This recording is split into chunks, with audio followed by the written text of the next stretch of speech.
Never try and control the golf club. You know, all we're trying to do is get the club swinging, and then we're trying to get our body to respond to the swinging of the golf club back and through. That's the key. Okay, if you're trying to grab the golf club and then try and position it, move it around, steer it, that's the whole problem. That's why you're not improving. That's why you can't strike the ball. That's why you can't control distance.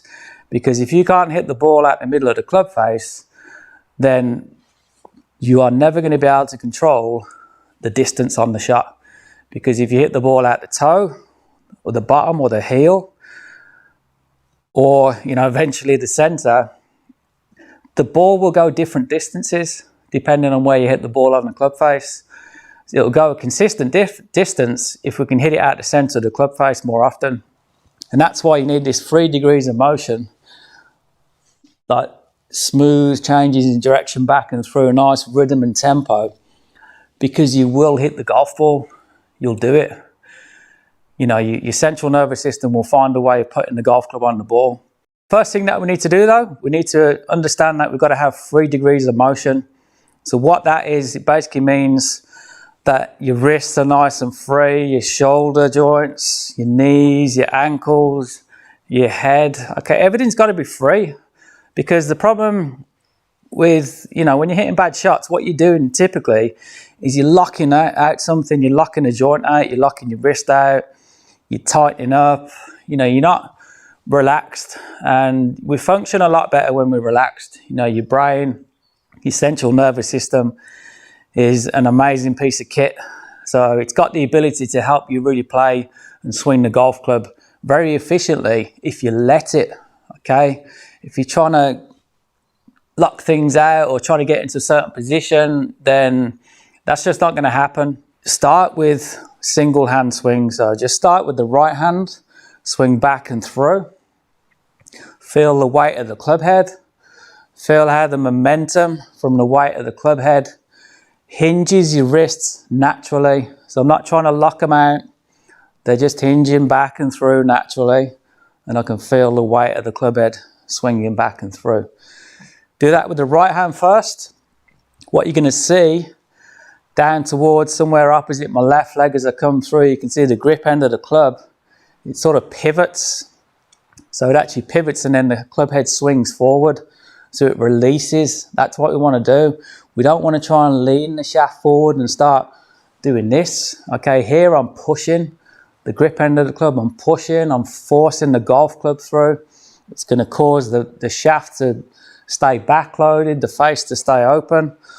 Also, when the shaft is backloaded too much coming in, it shortens the distance between the bottom of the club head and the ground, so you're going to thin it as well. So this move here is bad, because what's happening here, this is the biggest cause of the chipping yips or the double hits. You know, when you hit the ball once and then you catch it again on the follow through, it's because you're leaning the shaft forward too much, accelerating the hands and the grip end of the club too much. And what that does, it causes the club head to decelerate.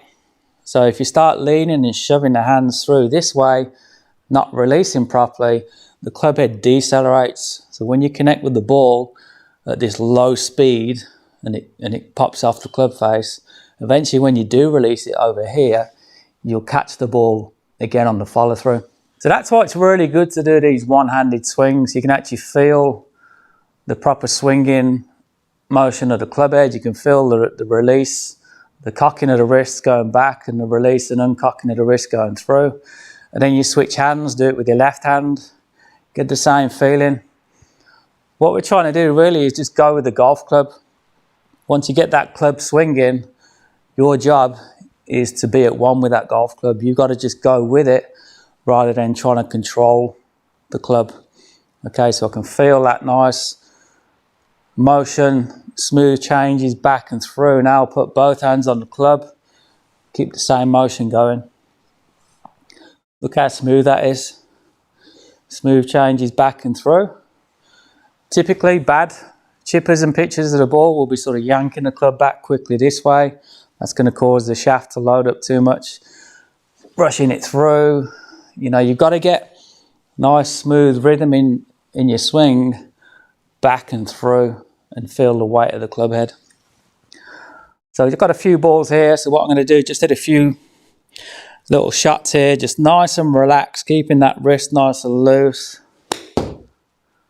nice and free. So my body's responding to the swinging of the golf club and also the swinging of my arms as well.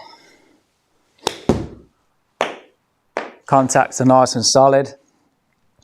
I recommend just starting with little, you know, 1/2 to 3/4 swings to begin with,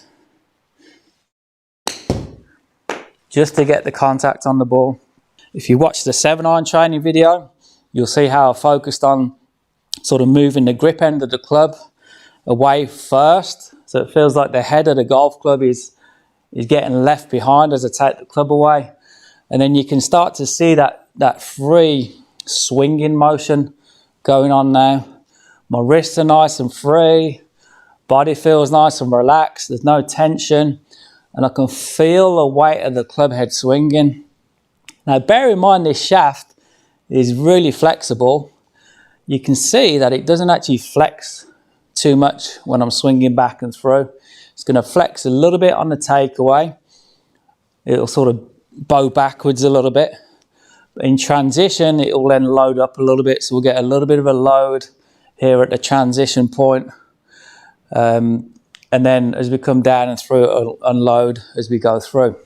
So we're really trying to get the feeling of making smooth changes in direction, keeping the wrist joints really free, like a door hinge. We don't want to lock these out because that's going to block the kinetic chain. It's going to prevent you from getting the energy down into the club head, and then you're going to start compensating to hit the ball with all sorts of funky moves. So really the number one thing that you want if you're going to improve your chipping, your pitching, is you've got to strike the ball out the centre of the club face. And you'll be able to do that if you've got the 3 degrees of motion, if you're not locking anything out, if you're letting the club head swing freely back and through, if you're keeping the wrist nice and free, you've got a very high chance of striking the ball nice and solid. It's only when you start locking things out, it's only when you start trying to get into a certain position, it's only when you start trying to think of, you know, some swing thought that you're going to struggle to hit the golf ball. You've got to learn to just turn off, you know, switch your head off, focus on feel. That's what these swing trainers are really good for, because you've got the feeling through the flexible shaft. You can feel if you're getting back a bit too snatchy or coming down snatchy. So you can quickly and instinctively change and adapt to a smoother motion back and through. And then you take that feeling to the ball, keep your head nice and quiet, and just repeat it. Just go with the golf club.